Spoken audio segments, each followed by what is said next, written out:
Programme میں آپ کو خوش آمدید کہتے ہیں. میں اسد اللہ خان ہوں. پی ڈی ایم کی احتجاجی تحریک کے پہلے مرحلے کا آخری جلسہ کل لاہور میں ہونے جا رہا ہے. اس جلسے کے حوالے سے نئے وزیر داخلہ شیخ رشید صاحب نے یہ انتباہ کیا ہے، بتایا ہے کہ نیکٹا کی رپورٹ کے مطابق اس جلسے کو تھریٹس ہیں، اور اسی لیے وزیر اعلیٰ پنجاب اور وفاقی وزیر داخلہ شیخ رشید صاحب نے یہ درخواست کی ہے پی ڈی ایم رہنماؤں سے وہ کل کا جلسہ نہ کریں، اور ساتھ ہی ساتھ انتظامات اٹھاتے ہوئے لاہور کے تمام ہسپتالوں کو ہائی الرٹ کر دیا گیا ہے، اور اس کے ساتھ ساتھ ایک عارضی اسپتال بھی مینار پاکستان کے قریب قائم کیا جا رہا ہے. اب یہ جلسہ تو ہونے جا رہا ہے، لیکن سوال یہ پیدا ہوتا ہے کہ کل کے جلسے کے ساتھ جب پی ڈی ایم کا یہ پہلا مرحلہ مکمل ہو رہا ہے احتجاجی تحریک کا، تو پی ڈی ایم نے اس پہلے مرحلے سے کیا حاصل کیا، اہداف کیا تھے، ان اہداف میں سے کیا کچھ حاصل کر پائے پی ڈی ایم، اور پھر ساتھ ہی دوسرا سوال جڑا ہوا ہے کہ دوسرا مرحلہ کیسا ہوگا، دوسرے مرحلے میں کیا ہوگا. سینٹ کے انتخابات پر تمام لوگوں کی نظریں ہیں، چاہے وہ حکومت کے لوگ ہوں چاہے اپوزیشن کے لوگ ہوں. سینٹ کے انتخابات کو ذہن میں رکھ کر اسٹریٹجی بنائی جا رہی ہے. ایسے میں اپوزیشن کے پاس کیا راستے ہیں، کیا آپشنز ہیں جن کو وہ استعمال کر سکتے ہیں سینٹ کے انتخابات میں سے پہلے، کن چیزوں کو بروئے کار لا سکتے ہیں. احسن اقبال صاحب کہہ رہے ہیں کہ لانگ مارچ ہو سکتا ہے. کیا لانگ مارچ ہو سکتا ہے؟ کہا جا رہا ہے کہ استعفے ہو سکتے ہیں. کیا استعفے ہو سکتے ہیں؟ تو یہ تمام چیزیں ہم پاکستان کے سینئر تجزیہ کاروں کے سامنے رکھیں گے اور ان کی رائے لیں گے. الہ سال سے پاکستان کی سیاست کے مد و جزر کو دیکھ رہے ہیں، یہاں کے اتار چڑھاؤ کو بخوبی جانتے ہیں. وہ اب اس مرحلے پر آ کر پاکستان کی سیاست کو کس انداز میں دیکھ رہے ہیں، کیسے پرکھ رہے ہیں، کیسے تجزیہ کر رہے ہیں. میرے ساتھ ایاز خان صاحب موجود ہیں، سینئر تجزیہ کار ہیں. بہت شکریہ ایاز خان صاحب، آپ کو خوش آمدید کہتے ہیں. عامر جاز صاحب مجھے جوائن کر رہے ہیں، آپ بھی سینئر تجزیہ کار ہیں. نصر اللہ ملک صاحب ہمارے ساتھ موجود ہیں. نصر اللہ ملک صاحب کو بھی آپ جانتے ہیں، سینئر تجزیہ کار ہیں. اور ارشاد احمد عارف صاحب بھی ہمارے ساتھ موجود ہیں. تمام مہمانوں کو میں خوش آمدید کہتا ہوں. ایاز خان صاحب، سب سے پہلے تو یہ بتائیے کہ پہلا مرحلہ جو ہے اس کے اہداف کیا تھے اور کیا حاصل ہو پایا ہے پی ڈی ایم کی جانب سے؟ دیکھیں، پی ڈی ایم جب بنی اور اس کے بعد انہوں نے جلسوں کا اعلان کیا تو ایک تو کامیابی انہیں حاصل ہو گئی کہ ظاہر کراؤڈ پل کر لیا انہوں نے، سوائے ایک پشاور کے جلسے کے اس میں اس طرح سے کراؤڈ نہیں آ سکا. اس کے بعد جب ملتان میں جلسہ تھا تو ظاہر ہے اس میں گورنمنٹ نے بڑی مہربانی کی. جب آپ روکتے ہیں اور پوری طرح نہیں روکتے، ہاف ہارٹیڈلی روکتے ہیں اور پھر اجازت دے دیتے ہیں، تو پھر ظاہر ہے وہ ایک مومنٹم بن جاتا ہے، ایک کراؤڈ میں جوش آ جاتا ہے کارکن میں، اور وہ پھر آپ کو نظر بھی آ جاتا ہے at the end of the day. اب کل چونکہ لاہور میں ہونے جا رہا ہے، اور لاہور کے یقیناً لاہور کا جلسے کے حوالے سے چونکہ ظاہر ہے پی ایم ایل این کا گڑھ ہے لاہور، پھر ساتھ ہی اس کے گوجرانوالہ جڑا ہوا ہے، فیصل آباد جڑا ہوا ہے، تو وہ خاصا پھر آپ نے دیکھا بھی، کیونکہ یہ ایک پی ایم ایل این بھی اس چیز پہ اس کو اندازہ تھا. مریم نواز نے پورے شہر میں آپ نے دیکھا کہ وہ ریلیز کی اور خطاب کیا اور جا کے لوگوں کو موبلائز کیا، کیونکہ اگر یہ جلسہ فلاپ ہو جاتا ہے تو اس کے بعد تو پھر ظاہر ہے بہت مشکل ہو جاتی ہے آگے بڑھنا. اس لیے وہ سٹیکس بہت ہائی تھے ادھر بھی، اور گورنمنٹ بھی ظاہر بظاہر تو اجازت دی ہوئی ہے کہ جی ٹھیک ہے ہم نہیں روکیں گے، کوئی راستے بھی نہیں رکیں گے، لیکن ابھی ظاہر ہے کچھ پتے گورنمنٹ نے بھی چھپا کے رکھے ہوں گے، کچھ پی ایم ایل این نے چھپا کے رکھے ہوں گے، باقی پولیٹیکل پارٹیز نے چھپا کے رکھے ہوں گے. دیکھتے ہیں کہ لاہور کے داخلی راستوں پہ کنٹینرز لگتے ہیں، کس طرح سے روکا جاتا ہے، کیونکہ یہ جو ہاف ہارٹیڈ ہوتا ہے، ہم نے دیکھا ماضی میں کچھ جب روکنے کا فیصلہ کیا گیا، ایک وہ جو خیبر پختونخوا سے پرویز خٹک لے کے آ رہے تھے ایک کمک، اس کو روک لیا چوہے نثار جب وزیر داخلہ تھے. اس سے پہلے مجھے یاد ہے ایک بار بے نظیر صاحبہ کی ایک سیکنڈ لانگ مارچ تھا، تو یہ لاہور میں ہی ہم نے یہ نظارہ دیکھا کہ پولیس نے گاڑیوں اور بسوں کی ہوائیں تک نکال دی تھیں، اور ایک گاڑی لاہور سے باہر نکلنے میں کامیاب ہوئی تھی جس میں بیگم نصرت بھٹو تھیں، غالباً جہانگیر بدر تھے ان کے ساتھ، مجھے پوری طرح یاد نہیں ہے. وہ بھی مرید کے میں روک لی گئی تھی، اس سے آگے نہیں جانے دی گئی تھی. تو یہ بالکل یا تو آپ اجازت دیتے ہیں کہ جی ٹھیک ہے جلسہ کر لیں، کیا کر لیں گے، جلسہ ہی ہے، کراؤڈ ایک آ جائے گا. اور پھر جو پی ڈی ایم سب سے بڑی بات یہ ہے کہ کیونکہ ایک دسمبر کی ڈیٹ دی جا رہی تھی، گورنمنٹ جا رہی ہے، اس کے بعد جنوری کی ڈیٹ دی جا رہی تھی. تو جب آپ جتنے مرضی بڑے جلسے کر لیں، لانگ مارچ بھی کر لیں، الٹیمیٹلی ایک سٹیج آتی ہے جو پی ٹی آئی کے ساتھ بھی ہوا تھا کہ جب گورنمنٹ نہیں جاتی تو پھر لوگ پیچھے ہٹنا شروع ہوتے ہیں، کیونکہ پھر مایوسی آنا شروع ہوتی ہے کارکن میں کہ یار بلا وجہ ہمیں جلسوں میں بلایا جا رہا ہے، گورنمنٹ تو کہیں جا نہیں رہی. تو اس حوالے سے یہ بڑا امپورٹنٹ ہوگا. ایک تو کل کراؤڈ بہت بڑا پل کرنا پڑے گا، جو مجھے لگتا ہے کہ کر لے گی especially P M L N. Lahore تو ظاہر ہے اسٹیکس ان کے ہی زیادہ ہیں، تو وہ ہو جائے گا. اس کے بعد پھر نیکسٹ جو بھی انہوں نے اناؤنس کرنا ہے. استعفوں کا معاملہ تو کوئی اس میں تو ابھی نہیں لگ رہی جان، جب تک پیپلز پارٹی اس پہ تیار نہ ہو جائے کہ وہ سندھ اسمبلی اپنی قربانی دینے پہ جائیں. ادروائز پھر دیکھتے ہیں کہ اب نیکسٹ ان کی کیا اناؤنس کرتے ہیں یہ لوگ.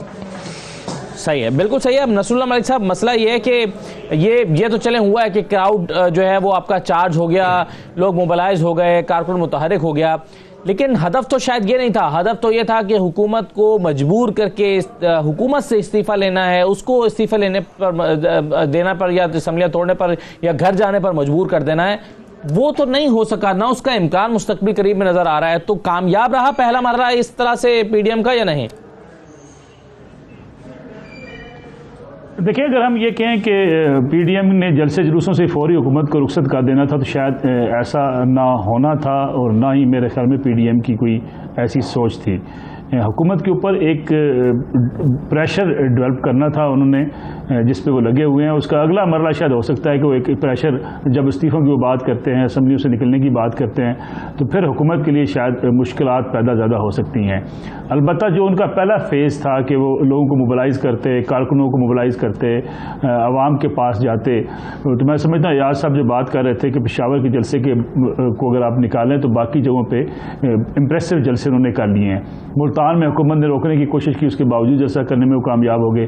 لیکن اس کے ساتھ اگر آپ دیکھیں حکومت کی اپنی جو ریٹ ہے اور حکومت کی جو اپنی اس کا استحکام ہے، پولیٹیکل اسٹیبلٹی ہے، وہ کتنی بری طریقے سے متاثر ہوئی ہے. آپ شیخ رشید صاحب وزیر داخلہ بنے، آپ کو یاد ہے پہلی پریس کانفرنس میں کیا کہا؟ لاہور میں جلسہ کریں، کوئی رکاوٹ نہیں ہوگی، کوئی کنٹینر لگے گا، کوئی کسی کو پوچھے گا نہیں. لیکن اس کے فوری بعد راجہ بشارت صاحب کی اسٹیٹمنٹ بھی آ گئی کہ پنجاب میں جلسے جلوس ہم نہیں کرنے دیں گے، اور پابندی ہے پنجاب میں مینار پاکستان پر جلسہ نہیں کرنے دیں گے. پھر پکڑ دکڑ شروع کر دی گئی. ٹھیک ہے جی، لیکن دوسری طرف شاہد علی صاحب، جب ہم کہتے ہیں کہ حکومت کو بیٹھ کر بات چیت کرنی چاہیے، ایک ذمہ داری ہے حکومت کی کہ وہ اپوزیشن کو ایسے تنہا نہ چھوڑ دے، بیٹھے ڈائلاگ کرے. جب اب حکومت کہہ رہی ہے کہ ہم ڈائلاگ کرتے ہیں تو کچھ لوگ یہ سمجھتے ہیں کہ اب حکومت پریشر کا شکار ہو کر ڈائلاگ کی طرف آ رہی ہے. مریم اور بلاول نے واضح طور پر کہہ دیا کہ ہم ڈائلاگ نہیں کریں گے، تو پھر کوئی کیوں دعوت دے گا ڈائلاگ کرنے کی؟ شاہد علی صاحب دیکھیں، حکومت کو بالکل دعوت پھر بھی دینی چاہیے. ایک ہوتا ہے مورل گراؤنڈ پہ کھڑا ہونا. اگر حکومت ڈائلاگ کی بات کرتی ہے اور اپوزیشن اس کو رد کرتی ہے تو اس کا فائدہ حکومت کو ہوگا. لوگ دیکھیں گے کہ دیکھیں حکومت تو کورونا سے عوام کو بچانے کے لیے، ملک کو عدم استحکام سے، انتشار سے بچانے کے لیے مذاکرات تیار ہے، اور کوئی شرط بھی فی الحال جو ہے وہ لگائی نہیں جا رہی. اس کے باوجود گرمی اگر پی ڈی ایم کر رہی ہے، وہ مذاکرات نہیں کرنا چاہتی، کورونا کی اس کو کوئی پرواہ نہیں ہے، ملک میں عدم استحکام کی اس کو کوئی پرواہ نہیں ہے، تو اس سے اپوزیشن کو نقصان ہوگا اور حکومت کو فائدہ ہوگا. اگر یہ پہلے دن سے ہی یہی لائن حکومت لیتی تو اب تک اس کو زیادہ فائدہ پہنچ چکا ہوتا. یہ کنفیوژن کی جو بات نصر اللہ ملک صاحب کہہ رہے ہیں یہ بالکل ٹھیک ہے، کنفیوزڈ ہے حکومت، لیکن میں یہ نہیں سمجھتا کہ یہ پریشر کی وجہ سے ہے. اصل میں پرابلم ہے پنجاب میں، خاص طور پر جو ملتان کا واقعہ ہوا اور جو لاہور میں نظر آ رہا ہے وہ یہ ہے کہ پنجاب گورنمنٹ جو ہے وہ خود فیصلہ نہیں کر پا رہی کہ اس معاملے کو سیاسی انداز سے نمٹا جائے یا انسانی حوالے سے. اگر وہ کورونا کو دیکھتی ہے تو وہ سمجھتی ہے کہ یہ تو انسانی معاملہ ہے، لوگوں کی صحت کا، جان کا، سلامتی کا احساس کرنا چاہیے ہمیں. لیکن جب وہ دیکھتی ہے کہ پوائنٹ سکورنگ ہوگی اور اپوزیشن کہے گی کہ دیکھیں غیر جمہوری رویہ اختیار کیا جا رہا ہے، تو پھر وہ کہتے ہیں اچھا جی جلسہ کر رہے ہیں آپ. تو یہ کنفیوژن جو ہے اس سے اپوزیشن کو فائدہ تو ہو رہا ہے، لیکن الٹیمیٹ فائدہ پھر بھی حکومت کو ہی ہوگا. اگر خدا نخواستہ کورونا پھیلتا ہے اگر خدا نخواستہ اپوزیشن مذاکرات پر نہیں آتی ہے اور وہ پوری اور صورتحال پیدا ہوتی ہے تو اس کا فائدہ عمران خان کو، تحریک انصاف کو، حکومت کو ہی ہوگا۔ عامر رضا صاحب، یہ کیا پیمانہ ہے کہ 30 اکتوبر 2011 سے بڑا جلسہ کریں گے تو کامیاب ہوگا، یا اس کا امپیکٹ دیکھا جاتا ہے؟ ساتھ ہی ساتھ میرا وہ جو سوال تھا اس کا بھی جواب دیجیے گا کہ پہلا مرحلہ کامیاب رہا ہے یا ناکام رہا ہے؟ پہلے میں اگر اجازت ہے تو پہلے مرحلے پہ بات کرتے ہیں۔ اس میں جو ہمیں غور طلب بات کی کہ پہلے مرحلے میں سوال یہ نہیں کہ پی ڈی ایم کو کیا فائدہ ہوا، جو فائدہ ہوا ہے وہ نون لیگ کو ہوا ہے۔ باقی جو جماعتیں ہیں وہ تو جو نون لیگ کے اغراض و مقاصد ہیں اس کے ساتھ ہم آہنگ ہو کر یا اس کو کہتے ہیں ٹیل بن کے چل رہی ہیں۔ کیا فائدہ ہوا نون لیگ کو؟ نمبر ایک تو یہ ہوا کہ نون لیگ میں جو 2 بیانیوں کی لڑائی تھی وہ ختم ہو گئی، اور اب ایک بیانیہ ہے جو کہ نواز شریف صاحب کو اور ان کی صاحبزادی کا بیانیہ ہے۔ ایک فائدہ ہوا نون لیگ کو۔ دوسرا فائدہ یہ ہوا کہ نون لیگ نے مریم نواز کی اس میں جو لیڈرشپ تھی، قیادت تھی، اس کو مستحکم کر کے دکھا دیا۔ یہ میرے خیال میں دوسرا بڑا فائدہ ہوا ہے نون لیگ کو۔ میں آپ کے پاس واپس آتا ہوں، ایک چھوٹا سا بریک لے لیتے ہیں جی، بریک کے بعد واپس آتے ہیں۔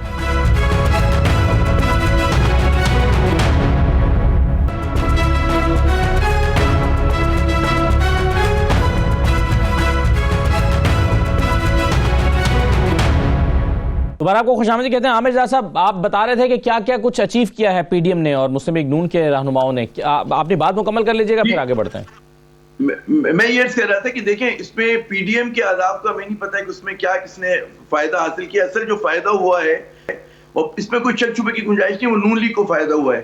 جیسے میں نے آپ کو گنوایا تھا کہ مریم صاحبہ کی قیادت جو اسٹیبلش ہوئی ہے، ان کی پارٹی میں جو 2 بیانیوں کی لڑائی تھی وہ ختم ہو گئی، اور سب سے بڑا فائدہ کہ نون لیگ کے بیانیے پر انہوں نے پوری حزب اختلاف کو اپنے ساتھ ملا لیا ہے، جو کوئی کم فائدہ نہیں ہے۔ اب یہ ایک الگ بات ہے کہ اس بیانیے پر اور اس موقف پر نون لیگ کو خود فائدہ ہوتا ہے نہیں ہوتا، یہ بالکل ایک الگ بحث ہے، لیکن بظاہر جو نظر آتا ہے یہ تمام گینز جو ہیں، یہ تمام فوائد جو ہیں نون لیگ کے جھولی میں آ کے گرے ہیں۔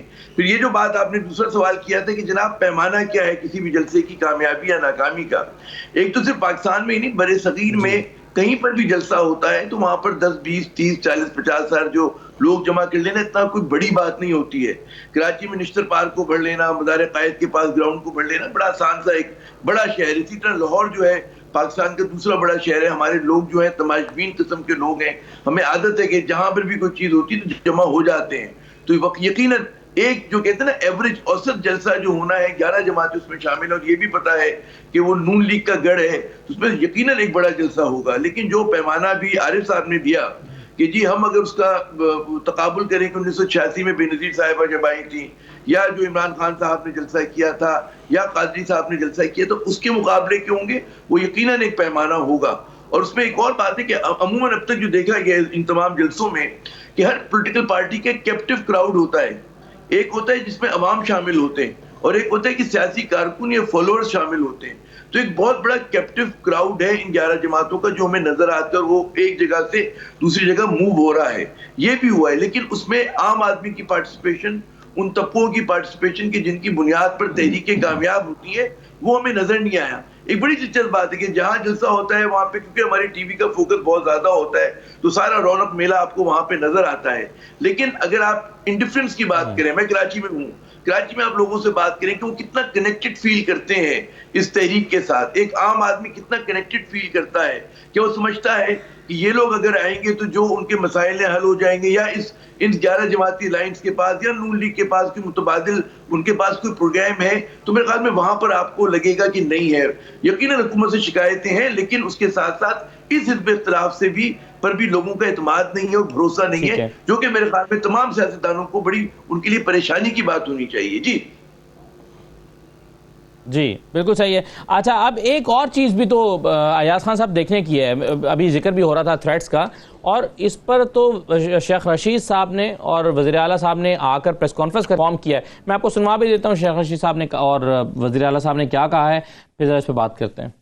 پاکستان کے تمام سیاستدانوں کی جانوں کو خطرہ ہے۔ مجھ پہ 3 خودکش حملے ہو چکے ہیں۔ یہ پاکستان میں غیر ملکی سرمایہ کاری ہے، پاکستان کے سیاستدانوں کو، اور شاہ درہ میں کل بہت بڑے دہشت گرد پھڑے گئے ہیں۔ نیکٹا نے یہ کہا ہے کہ اس جلسے کو خطرات ہیں، لیکن اس کے باوجود اگر کوئی اپنے بچوں کو محفوظ دنیا میں رکھنا چاہتے ہیں اور غریب کے بچوں کو رسک پہ لانا چاہتے ہیں تو میں تو نہیں روک سکتا, یہ صوبہ بہتر فیصلہ کر سکتا. پی ڈی ایم جلسہ کرنے جا رہی ہے, تھریٹ الرٹس ہیں وہ بھی موجود ہیں, اور جو کورونا کی صورتحال ہے آپ دیکھ رہے ہیں. ہماری تو یہی سب سے گزارش ہے کہ اس طرح کے کام نہ کریں, عوام کی جو زندگیاں ہیں ان کے ساتھ کمپرومائز نہ کریں, ان کے ساتھ نہ کھیلیں. مہربانی کریں, یہ اس طرح کے جو ایشوز ہیں ان کو بیٹھ کے بھی ڈسکس کیا جا سکتا ہے. ہم قانون کے مطابق چلیں گے اور جو قانون کہے گا. صاحب, اس تھریٹ الرٹ کے باوجود جلسہ کر کے لوگوں کی زندگیوں کو خطرے میں ڈال دی ہے پی ڈی ایم, حکومت ایسا کہہ رہی ہے. دیکھیں, تھریٹس ہیں, اس میں کوئی شبہ والی بات نہیں. اسپیشلی مریم صاحبہ کو تھریٹ ہے اور مولانا فضل الرحمان کی بھی بہت ہمیشہ وہ ایکسٹرا ان کو سیکیورٹی دی جاتی ہے صرف اسی لیے کہ ان کو بھی تھریٹس ہیں. اس پہ تو کوئی دوسری بات نہیں ہو سکتی, یہ ہیں. لیکن ظاہر ہے جب وزیر داخلہ یہ بات کر رہا ہوتا ہے, چیف منسٹر یہ بات کر رہا ہوتا ہے, تو اس میں سیاست کی بو آ رہی ہوتی ہے. تو تھریٹ تو ظاہر ہے, اس کے باوجود جلسہ تو نہیں روک سکتے آپ صرف کہہ سکتے ہیں. کتنے لوگ آپ کی یہ بات مان کے اس جلسے میں نہیں جائیں گے؟ آپ کی بیسک تو آپ کی کوشش ہی ہوتی ہے جب آپ کوئی سرکاری بندہ یہ بات کر رہا ہوتا ہے, کوئی منسٹر یا چیف منسٹر بات کر رہا ہوتا ہے, تو بنیادی ریزن اس کا یہ ہوتا ہے کہ لوگوں کو یہ بتایا جائے کہ جی وہاں جان کو خطرہ بھی ہو سکتا ہے. ہاں, جہاں تک کرونا کی بات ہے, یہ بالکل اتنی ایک میں کیا کہوں اپنی یہ جو پولیٹیکل ہماری ایلیٹ ہے کہ کرونا ہے, اس سے انکار نہیں کیا جا سکتا. اور آپ جو پالیٹیشینز ہوتے ہیں, جو سیاسی جماعتوں کے آپ رہنما ہوتے ہیں, جو لیڈرز ہوتے ہیں, ظاہر ہے انہی کی طرف دیکھ رہا ہوتا ہے عام آدمی, اور آپ نے یہ پرنسپل سیٹ کرنے ہوتے ہیں, آپ نے خود پہ لاگو کر کے لوگوں کو بتانا ہوتا ہے کہ واقعی اس وقت کرونا ہے, لوگ بیماری میں مبتلا ہو رہے ہیں. یہاں ہم جو 4 لوگ بیٹھے ہوئے ہیں, کس کی فیملی میں مجھے آپ 5ویں ہیں کہ بتا دیں کہ کوئی کرونا کا پیشنٹ نہ ہوا ہو. ہارڈلی کوئی ایسا ہوگا جس کی فیملی میں کوئی ڈیتھ نہ ہوئی ہو کرونا کے حوالے سے, کسی کے دوست کو کرونا نہ ہوا ہو. یہ سب کچھ اپنی جگہ موجود ہے. ظاہر ہے آج یہ سمجھ نہیں آ رہی ہماری لیڈرشپ کو, اور میں سمجھتا ہوں اس میں گورنمنٹ کی بھی غلطی ہے. گورنمنٹ کو بہت پہلے ایسے میجرز لینے چاہیے تھے. جب گلگت بلتستان کے الیکشنز ہو رہے تھے, سب سے پہلے گورنمنٹ کو اپنے پوسٹ پون کرنے چاہیے تھے وہاں جلسے, اور ایک بتا دینا چاہیے تھا, ٹیمپو سیٹ کر دینا چاہیے تھا, تاکہ لوگوں کو یقین آ جاتا کہ واقعی کرونا ہے. کیونکہ شروع میں جب یہ کرونا کی بات ہو رہی تھی سیکنڈ ویو کی, لوگ یہ کہتے تھے کہ جیسے جیسے مومنٹم پکڑے گی اپوزیشن کی, پی ڈی ایم کی تحریک, یہ کرونا کے کیسز بڑھائے جائیں گے. بہت پڑھے لکھے لوگ بھی یہ بات کر رہے تھے, اور اسی لیے آپ کو نظر آ رہا ہے کہ جو پہلی دفعہ جو ویو آئی تھی اس میں لوگ جس طرح سے احتیاط کر رہے تھے, سڑکیں خالی ہو گئی تھی, لوگ گھروں سے نہیں نکلتے تھے, لوگوں نے بالکل اس دفعہ اس کو سیریس نہیں لیا اور اس کو ظاہرہ بھگت بھی رہے ہیں. آج میں دیکھ رہا تھا غالباً خرم دستگیر کے گھر میں کچھ پیشنٹس نکلے ہیں, ان کے جو ایم پی ہیں ساتھ امان اللہ بڑائچ, ان کے گھر میں کچھ کیسز نکلے ہیں. تو یہ کرونا تو ہے, اور یہ جلسوں سے بڑھے گا بھی, کیونکہ صرف جلسہ نہیں ہوتا, آپ نے کچھ گاڑیوں میں بھر کے لوگ لانے ہوتے ہیں, کاروں میں بھر کے لوگ لانے ہوتے ہیں. تو وہ جب اکٹھے بیٹھ رہے ہوتے ہیں, اور پھر رواج تو ہے نہیں کہ ماسک پہن لیں, ماسک بھی لوگ نہیں پہن رہے ہوتے, اور ہمارے لیڈرز بھی جب کھڑے ہوتے ہیں اسٹیج پہ, وہ بھی بظاہر تقریر کرتے ہوئے اپنے ماسک نہیں پہننا, اتار کے کھڑے ہوتے ہیں. تو پھر آپ لوگوں کو یہی بتا رہے ہیں کہ ماسک کی تو اہمیت کوئی نہیں ہے اور کرونا نہیں ہے, آپ فکر نہ کریں, آ جائیں.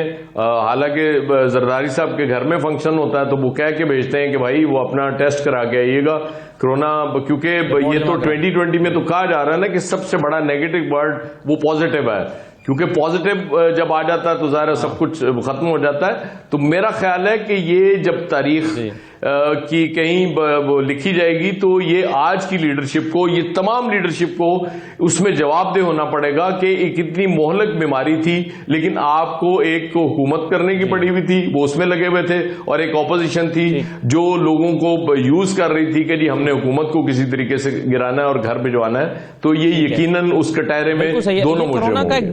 کرونا بالکل صحیح ہے.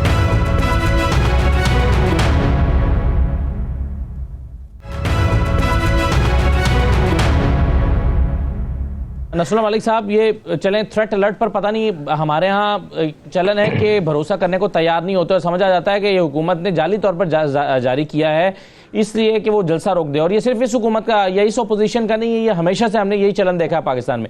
لیکن چلیں اس پر بھروسہ کریں یا نہ کریں، یہ کورونا تو ایک ڈینجر کے طور پر ہمارے درمیان موجود ہے، اس پر تو کوئی دوسری رائے ہے نہیں، اس پر تو شبہ نہیں ہے، یہ تو ہے ہی نہ ایک خطرے کے طور پہ. تو کیوں آپ کے خیال میں یہ جو تھریٹ الرٹ ہے اس پر بھروسہ کرنے کو کیوں تیار نہیں ہے؟ کیا واقعی لوگوں کی زندگیاں خطرے میں نہیں ڈالی جا رہی؟ نصر اللہ صاحب دیکھیے، بنیادی بات حکومت کے اوپر ٹرسٹ کی ہے. اگر اس حکومت کے اوپر جب لوگوں کا ٹرسٹ نہیں ہوگا، اپوزیشن کا خاص طور پہ، جیسے کہ یاد صاحب بات کر رہے تھے کہ جب وزیر داخلہ بات کرے گا، جب وزیر اعلیٰ بات کرے گا، پھر جلسوں کے موقع پہ اس قسم کی بات کرے گا تو اس سے سیاست کی بو آتی ہے. پھر اس کے ساتھ ساتھ آپ دیکھیں کہ یہ جلسے جب ابھی حکومت شروع کر دے گی، ابھی حافظ آباد میں جلسہ ہوا تھا نا جی، دوسری لہر کے دوران ہوا تھا، آپ نے اپنی کریڈیبلٹی خود لوز کر لی. آپ نے گلگت بلتستان میں جلسہ کیا، آپ نے سوات میں وزیر اعظم پاکستان نے جلسہ کیا. پھر کرونا کے حوالے سے بالکل میں مانتا ہوں اس بات کو، یاد صاحب کی بات کو، کہ کرونا ایک تھریٹ ہے، کرونا موجود ہے، لوگ اس میں بیمار بھی ہو رہے ہیں، میں خود کرونا سے گزرا ہوں. لیکن مسئلہ یہ ہے کہ حکومت کتنی سیریس ہے. میں اگر تھوڑا سا اگر آپ 1 منٹ مجھے دیں، جب یہ کرونا آغاز ہوا تھا آپ کو یاد ہوگا آپ کے موبائل پہ کیا میسج آیا کرتا تھا کہ ماسک ہر شخص کے لیے ضروری نہیں ہے. آپ کے وزیر اعظم صاحب ماسک نہیں پہنا کرتے تھے، لوگ ان کو جا کے بتا رہے تھے ہیلتھ سیکٹر کے لوگ کہ حضور والا کرونا ہے، اور وہ ماسک کے بغیر میٹنگز کیا کرتے تھے. آپ کو یہ بھی یاد ہوگا. پھر یہ آیا کہ نہیں ماسک پہننا ضروری ہے، پھر کہا گیا نہیں ماسک پھر ضروری نہیں ہے. یہ ساری تصویر شائع ہوئی تھی ماسک میں، وہ ناراض ہوئے تھے اس پہ. وہ ایک تصویر شروع میں شائع ہوئی تھی ان کی ماسک کے ساتھ، وہ ناراض ہوئے تھے کہ یہ تصویر کیسے میڈیا میں چلی گئی. بالکل ریاض صاحب ٹھیک کہہ رہے ہیں آپ. یہ ساری صورتحال اگر اس کا پورا ایک جائزہ لیں آپ کو نظر لگے گا کہ کرونا کے حوالے سے یہ کتنے نان سیریس لوگ تھے. حکومت خود، اور جس طریقے سے موبائل کے آپ کے میسج کہ کرونا کیسے، ابھی بھی آپ کا جو آج کل میسج آتا ہے موبائل کے اوپر کرونا کی یعنی ہمارے شہریوں نے بڑی رسپانسبلٹی کا ثبوت دیا اس لیے کرونا اس ملک میں نہیں پھیلا. آپ کو یہ میسج آج بھی سننے کو ملتا ہے. اس کا مطلب یہ کہ پورے شہری ذمہ دار ہے. پھر کہا 100 روپے جرمانہ کریں گے جو ماسک نہیں پہنے گا. مذاق بنا دیا گیا. کس کو جرمانہ وہ مجھے بتائیں پورے ملک کے اندر، اور کون سی پابندی پہ عمل درآمد کروایا گیا؟ پہلے کہا جی ہم لاک ڈاؤن نہیں کرنا چاہتے، پھر کہا لاک ڈاؤن کرنا چاہتے ہیں، پھر کہا سمارٹ لاک ڈاؤن کریں گے. یعنی کرونا کو سیریس اس حکومت نے کسی بھی سطح پہ نہیں لیا. پہلی بات.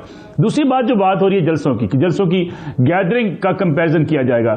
مجھے بتائیے 2011 میں آپ بھی تھے وہاں پہ، میں بھی تھا وہاں پہ، اس مینار پاکستان میں عمران خان صاحب جلسہ کر رہے تھے، کسی ایک بندے نے ان کو روکنے کی کوشش کی تھی؟ کوئی ایک تھریٹ تھی ان کے لیے؟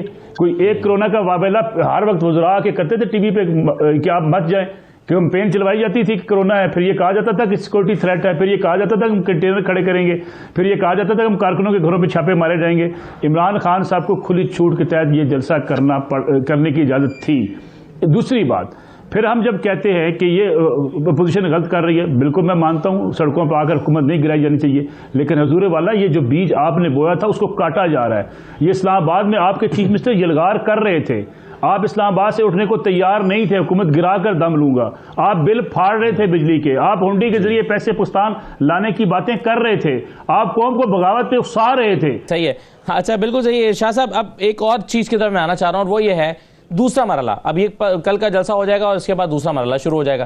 دوسرا مرحلہ کیا ہوگا آپ کے خیال میں؟ استعفے، لانگ مارچ، دھرنا، کیا دیکھتے ہیں آپ دوسرے مرحلے میں؟ یعنی پہلے مرحلے میں زوردار جلسے اگر ہوئے ہیں تو اس سے بڑھ کر کیا ہوگا؟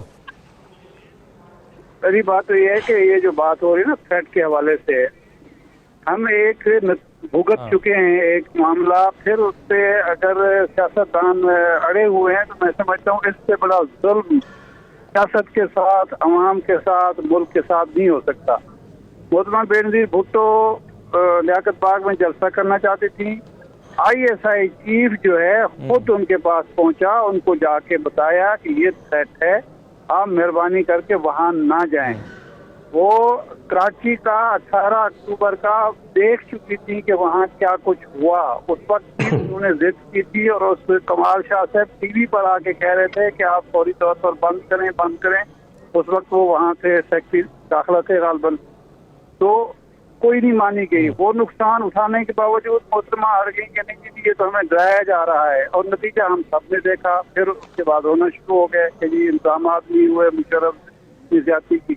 آج اگر تھریٹ ہے، وزیر داخلہ بھی کہہ رہا ہے، وزیر اعلیٰ بھی کہہ رہا ہے، تو اس کو سیاسی ایشو نہ سمجھا جائے. یہ کہنا